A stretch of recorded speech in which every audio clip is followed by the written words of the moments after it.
Welcome to So Ordered, where we create audio readings of SCOTUS decisions to make them more accessible to the public.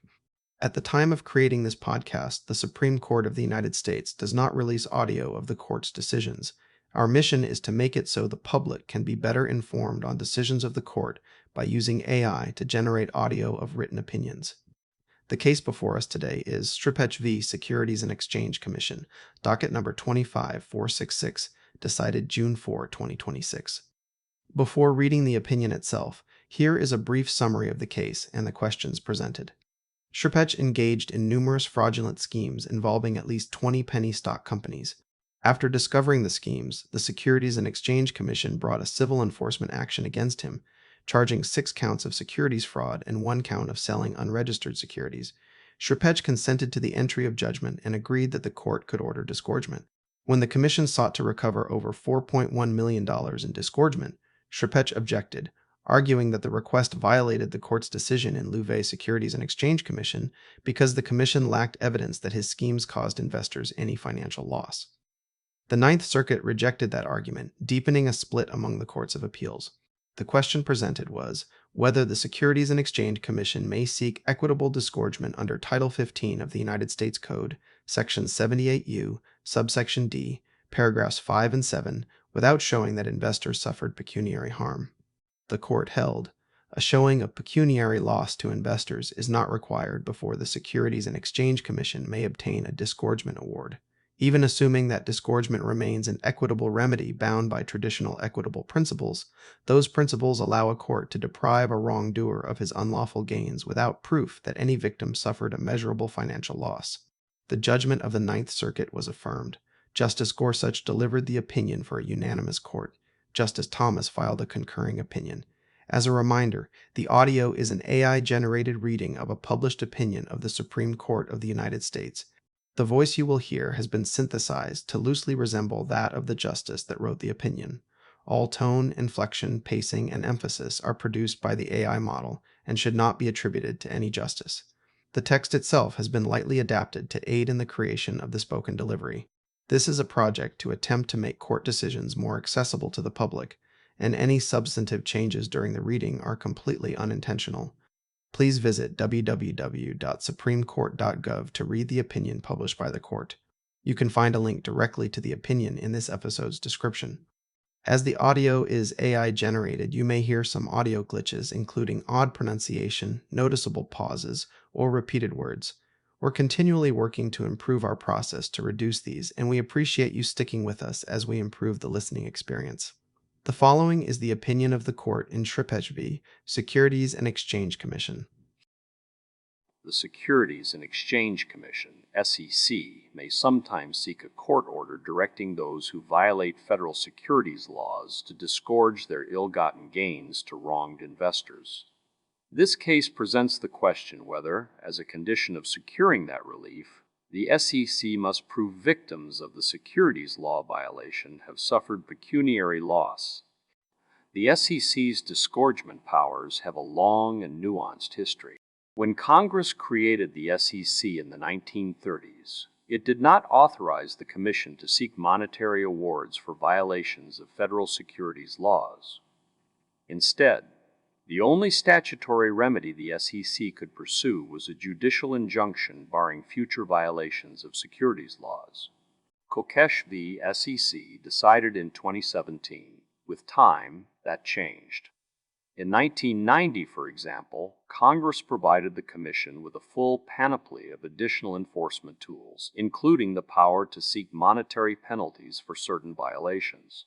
But even then, nothing in statutory law expressly authorized the SEC to seek and receive a judicial order directing a defendant to disgorge his ill-gotten gains to wronged investors. Instead, that remedy emerged like this. Beginning in the 1970s, the SEC persuaded lower courts to order those who had violated federal securities laws to disgorge their unlawfully earned gains as an exercise of the court's inherent equity power to grant relief ancillary to an injunction. Quoting SEC v. Texas Gulf Sulphur Company, 1970. At first, some courts seemed to conceive of this remedy as a type of restitution to victims. SEC v. Texas Gulf Sulphur Company, 1307, 1308, CA2, 1971. But eventually, the SEC began routinely seeking and obtaining disgorgement awards that went beyond compensating victims by sending disgorged funds to the United States Treasury. Not only that, the sums disgorged often exceeded the profits the defendant had gained as a result of his violation. This court first addressed these developments in 2017 in Kokesh. There, the SEC argued that no statute of limitations applied to its actions seeking disgorgement. We disagreed, observing instead that 28 United States Code, Section 2462 imposes a 5-year limitations period for any civil fine, penalty, or forfeiture, quoting Section 2462. Given what disgorgement had become, we held, the remedy amounted to a civil penalty subject to Section 2462's limitations period. In reaching that holding, though, we express no opinion on whether courts possess authority to order disgorgement in SEC enforcement proceedings to begin with, nor did we express any opinion on whether courts have properly applied disgorgement principles in this context. We agreed to answer those questions 3 years later in Liu v. SEC, decided in 2020.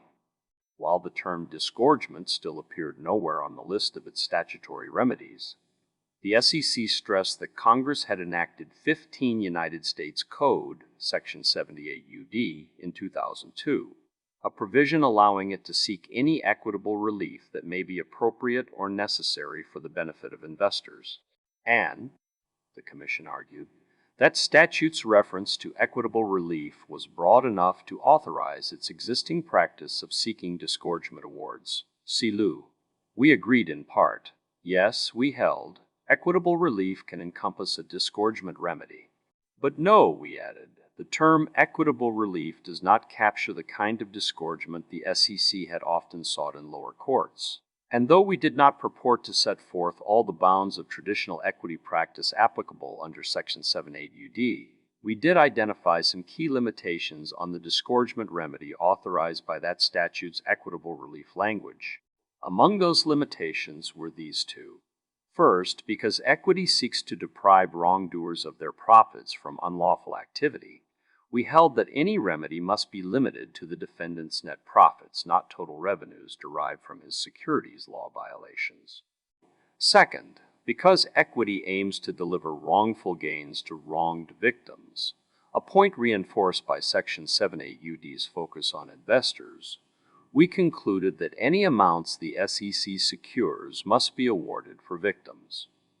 Accordingly, we held that the SEC must return a defendant's gains to wronged investors, contrary to its practice of depositing a defendant's gains with the Treasury. As much as it resolved, Liu left some questions unanswered.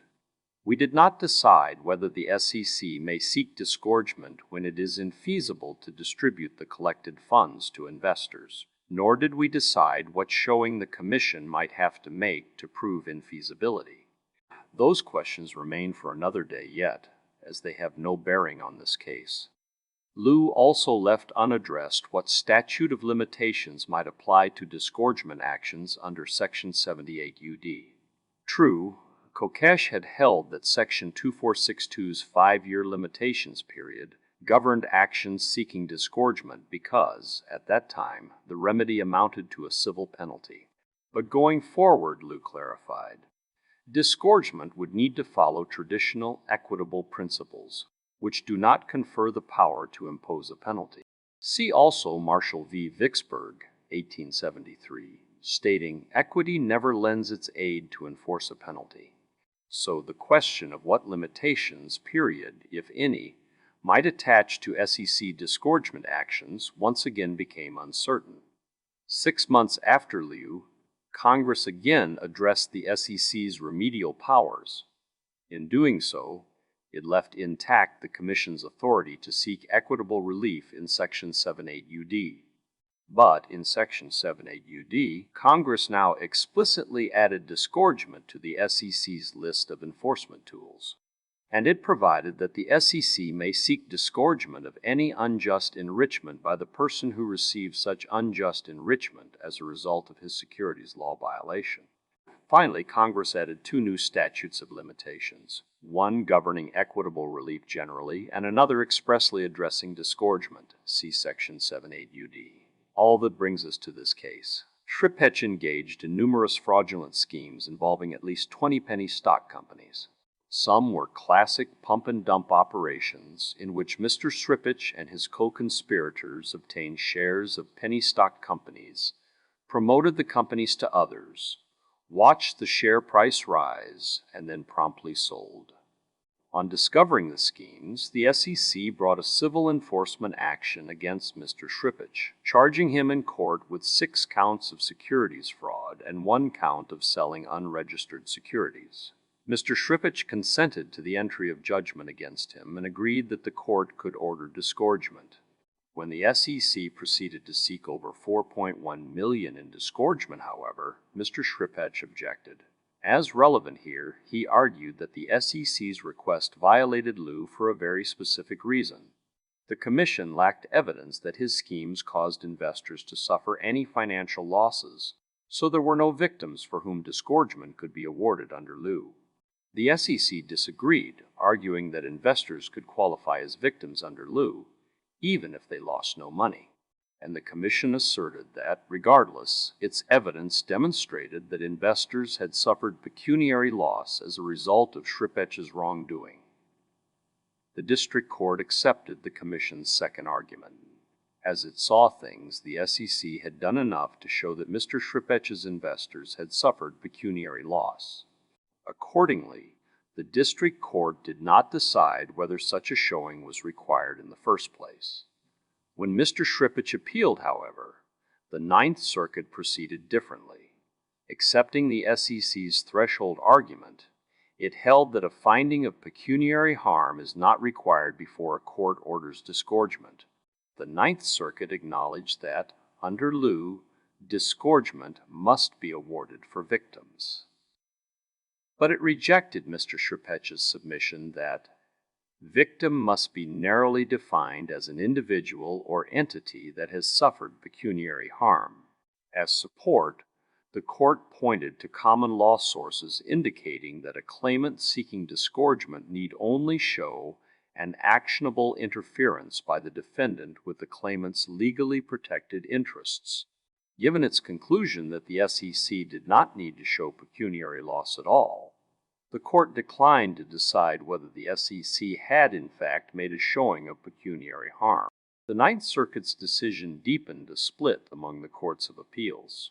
While the First and Ninth Circuits have held that the SEC may obtain disgorgement without proving investors have suffered pecuniary loss, the Second Circuit has taken the opposite view.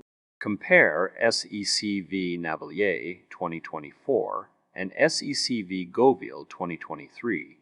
We granted certiorari to resolve that disagreement. We begin with two statutory provisions, Section 78 UD 5 and 78 UD 7. Enacted in 2002, Section 78 UD 5 allows the SEC to obtain any equitable relief that may be appropriate or necessary for the benefit of investors. Liu held this provision permits a court to order disgorgement so long as the remedy adheres to traditional equitable principles. After Liu, Congress adopted Section 78 UD subsection 7, which expressly allows the Commission to seek disgorgement in enforcement proceedings. Before us, the parties spill much ink debating how the addition of Section 78 UD subsection 7 affects the scope of the SEC's disgorgement powers.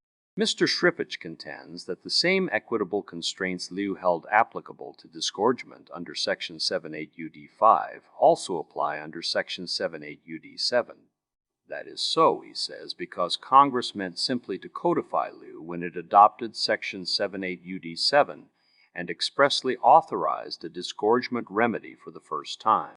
Beyond that, Mr. Sripetch argues, the primary function of Congress's work was to resolve what limitations period should apply to the SEC's disgorgement remedy after the unsettling effect Liu had on that question. The Commission sees things differently.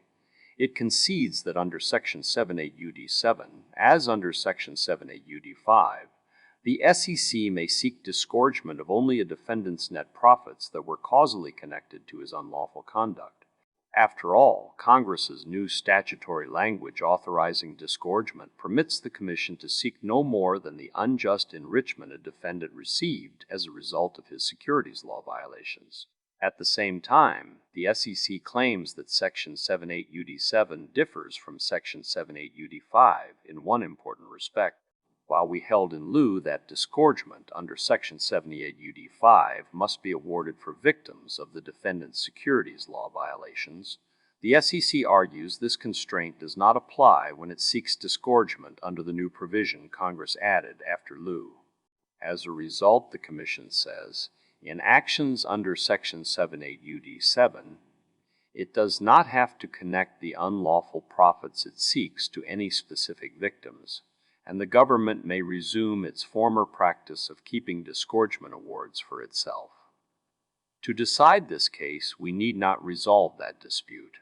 The question we face is not whether Congress's recent amendments free the SEC from the traditional equitable rule that disgorgement must be awarded for victims. The only question we took this case to resolve is whether the SEC must show that an investor suffered a pecuniary loss before it may secure a disgorgement remedy under either Section 78 UD5 or Section 78 UD7.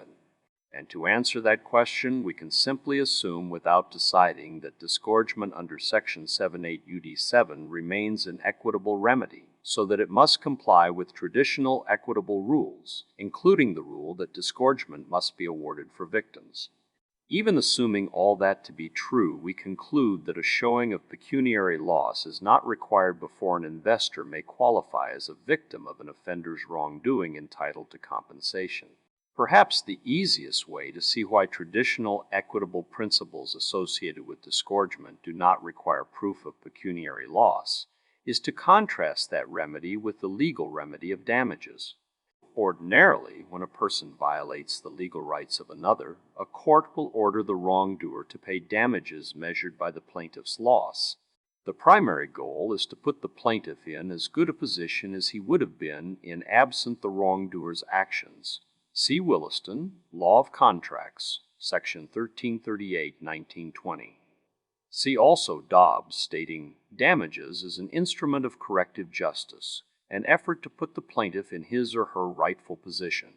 Historically, equity has provided a different option in certain circumstances. After a showing that the defendant interfered with the plaintiff's legally protected rights, courts sitting in equity have long issued remedies designed to deprive wrongdoers of their net profits from unlawful activity. These remedies have taken varying forms and gone under different names, restitution and disgorgement among them. All come with important limitations. For our purposes in this case, though, only one common feature matters. Generally, the final award to the plaintiff is not measured by his loss, but by the defendant's gain attributable to his wrongdoing against the plaintiff. The answer to this case follows from that distinction. Under traditional equitable principles, a victim seeking disgorgement of a defendant's unlawful gains does not need to prove he has suffered a corresponding loss, or, indeed, any loss. Instead, when a victim has suffered an interference with protected interests, he may be entitled to restitution of the defendant's wrongful gain from that interference, even when he has suffered no measurable loss whatsoever. The point of the remedy is for the defendant to give to the plaintiff the amount by which he has been enriched from the wrongful invasion of the plaintiff's legally protected interests, not to compensate the plaintiff for a financial loss. By way of illustration, consider Raven Red Ash Coal Company v. Ball, 1946. There, a company had acquired the right to mine coal from a tract of land, part of which was owned by the plaintiff. Along with that right, the company also received an easement to cross the land, but only for the purpose of digging for, mining, or otherwise securing the coals from the tract in question. The company did just that, constructing a railroad across the land and using it to transport coal. But without authorization, the company also used the railroad to transport coal from other tracts of land. The plaintiff sued, alleging that the company had exceeded the scope of its easement. A jury agreed, awarding the plaintiff $500, even though he admitted that he had suffered no more damage than being occasionally excluded from the land when the additional coal carts happened to pass through. And an appellate court affirmed the award because it represented a fair value of the benefits the company unjustly received from its trespass. In other words, the plaintiff, whose legally protected interest had been invaded, was entitled to the defendant's gain from that wrongful conduct even without showing pecuniary loss. Many other cases are of a piece. In Corey v. Struve, 1915, the plaintiff leased land to the defendants and granted them a limited right to plow under the tops of beets growing there for use as a fertilizer. Instead, the defendants sold the beet tops to be eaten by cattle. The parties agreed that the plaintiff suffered no pecuniary loss because of this deviation from their deal. Even so, the court ordered the defendants to turn over to the plaintiff the proceeds of the sale of his property wrongfully made. In Edwards v. Lee, 1936, a man opened a cave as a tourist attraction, but about a third of the cave sat under land belonging to his neighbor. The court ordered the exhibitor to hand over a third of his profits to his neighbor, and it did so despite the fact the cave was inaccessible from the neighbor's property, and he suffered no loss from its use as a tourist attraction. In Olwell v. Nye and Nissen Company, 1946, a court ordered the defendant to pay its profits from its unauthorized use of an automatic egg washing machine belonging to the plaintiff, even though the plaintiff had no use for it at the time. A number of our own decisions, too, proceeded similarly. What all these, and a great many other cases, have in common is this: applying traditional equitable principles, a court ordered the defendant to disgorge the value of the gain attributable to his invasion of the plaintiff's legally protected interests without requiring a showing of pecuniary loss. And to know that much is enough to know the answer to this case. Whatever else traditional equitable principles demand, they do not require a showing of pecuniary loss before a court may issue an award of unjust profits. Resisting this conclusion, Mr. Sripetch offers a variety of arguments, the most salient of which bear mention. For starters, he contends that lieu precludes the outcome we reach. As he reads it, that decision already announced a rule requiring the SEC to make a showing of pecuniary loss before securing disgorgement. We disagree. To be sure, and as Mr. Sripetch stresses, lieu held that disgorgement must be awarded for victims. But as we have seen, lieu drew this requirement from traditional equitable principles, and those principles do not demand a showing of pecuniary loss before a person may qualify as a victim entitled to an award of a wrongdoer's profits. Relatedly, Mr. Sripetch submits that allowing a court to award his victims monetary relief, even when they have not suffered any pecuniary loss, would be inconsistent with lieu's description of disgorgement as a remedy designed to restore the status quo. Again, we disagree. Perhaps in a perfect world, every remedy would restore the status quo by putting both a wrongdoer and his victim in the same position they would have occupied absent the wrongful conduct. But in some instances, a defendant can unjustly enrich himself even without leaving a plaintiff worse off financially. And in those instances, a court must choose between two status quos.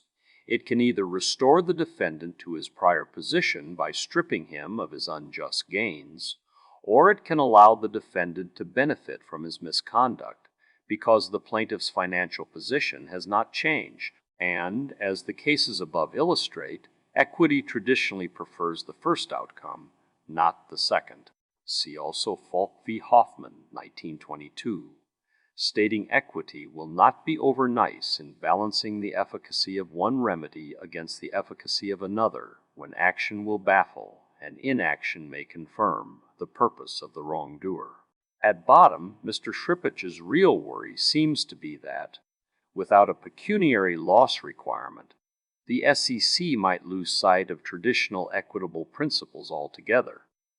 It might, he says, try to use Congress's newly added provision in Section 78 UD as a tool to resume its efforts to seek penalties for the Treasury rather than compensation for victims. Such a result, Mr. Sripetch reminds us, would hardly be consistent with traditional equitable principles, which never lend their aid to a penalty. And, he hints, we should be on high alert for this problem given that, in this very case, the district court did not require the SEC to explain how it planned to distribute its disgorgement award to wronged investors. This argument may proceed from a sound premise, but falters in its conclusion.